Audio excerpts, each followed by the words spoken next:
Well, howdy. I'm in East Hampton, New York. Brought a load of aluminum extrusions, just 3,000 pounds from Mississauga, Ontario. And it was like, I don't know, 550 miles. It took me a very long time to get through New York City here.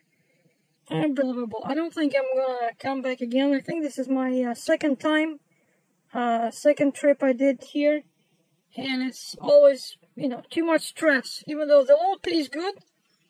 And this time the customer kept changing the dates on me. I even lost the load because right from my home in Cambridge, I booked two loads. One going here to New York City, and then I booked a load where I had to head about 350 miles west into Pennsylvania and pick up a load and go to Quebec. Now, it was all, real tight, the way it was scheduled, and then the first guy, the load that I already took, says, oh, we cannot accept this on Monday, now it's Tuesday. Then, no, we cannot accept it on Tuesday, now it's Wednesday. So I told the agent, you know what, if they want to use, and basically the reason was they say the weather was bad on the island, because I'm supposed to bring it to the water. It's the very eastern end, basically, of the, I think, Staten Island, is it called, right? And from there, they were to take it by boat to the island here. It's about an island, I think it's like a kilometer or 2 kilometers away from this big island. And they're building something there. And he says, oh, the weather is bad there. The ground is too soggy, and our truck would get stuck, basically nothing. It wasn't my fault, right? So I said, well, guys, if you want to use my truck as a storage facility, you have to pay for it, because I already booked another load. Now I lost that load because of you. So our drivers get paid $500 a day when they send a trailer into Mexico and they have to sit at the border. So I said, I'll charge you the same thing, $500 a day. So that's what I told my agent. And the agent actually dealt with them in terms of money, because I just mentioned this, but the agent kind of pushed on them, and he says, well, you already postponed the delivery twice, that's $1,000.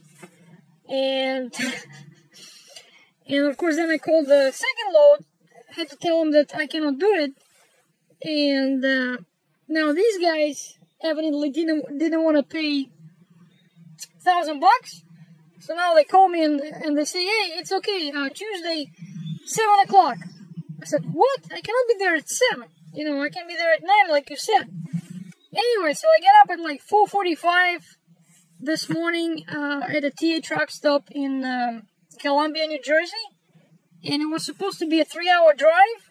It took me 6 hours from Columbia, New Jersey, which is on the border of Pennsylvania and New Jersey, exit 4 on I-80. It took me 6 hours to get from there to this stupid East Hampton, New York. Unbelievable. Anyway, so I come to the place where they want me, which is a dead end, very narrow road. You cannot turn around in a 73-foot long truck. And there's a kind of a boat launch, place where people come with their pickup trucks and boats. And I can see that island that he was talking about, and there's no one there. I told them 11 o'clock, because then I saw what was happening with the traffic. I called them and I said, I cannot make it. For 9, I'll be there around 11, because my GPS tells me, right, approximate time, when I'll be at the place. And the guy says, what are you doing there? We told you have to go to the marina, Harbor Marina. So what are you talking about? You told me this place, the top end of this particular street, and I have the street name, and I looked it up 20 times on the map, because that's where you want to launch the boat. He says, no, that was supposed to be for Wednesday, but now you're coming on Tuesday, so it's going to be Harbor Marina, which is, of course, the first freaking time I ever hear of this, right? So, I'm telling you, this load, it's just, some loads are such a pain in the butt, but it did pay very well on only like 550 miles.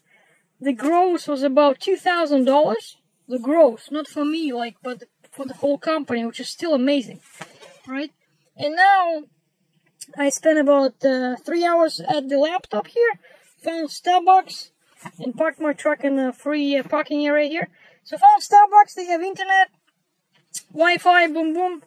Went found the load, but actually I didn't find it on the computer, but the guy who I was supposed to do the load for, that, you know, from Pennsylvania to Quebec, from the same location they had another load going to Ontario with the extra stop, and that one pays $2,200. So now I'm looking really closely at what the heck I'm doing with my truck, because here I am. I just did what, 550 this way. It's gonna be about 550 back, 1,100 miles, and 350 deadhead. Basically like 1,500 miles, and two of these loads already paid $4,000 gross, you know, which is amazing, because I'm gonna burn very little fuel. So I think this is the key to, you know, this trucking thing. It's just keep miles as short as possible. But sometimes it's so hard to do. Like I was stuck here, I didn't see any loads on the board, and I was already getting desperate, because I thought, you know, I don't want to go to Alberta again or Saskatchewan. So they were either too cheap or going in totally wrong direction. And then this guy calls me back and he says, hey, you know, you were supposed to hold this stuff for us, and now we have something else. So I'm very thankful. So basically, one tip I could give to everyone: never piss off agents. You know, don't burn the bridges, because I could have easily, you know, acted like rudely towards these guys, you know, because they say, hey, you canceled the load, and well, it's not my fault, you know, and, you know, you piss them off, they piss you off. But you see what happens? I conducted in a, you know, normal, friendly manner. I acted concerned. I told them I couldn't do the load because someone else let me down, the first customer, first shipper. So now they called me back and they gave me the load. So now I'm making money, they're making money, and everybody's happy. From East Hampton, New York, this is Sergey Drachin. Thanks for watching.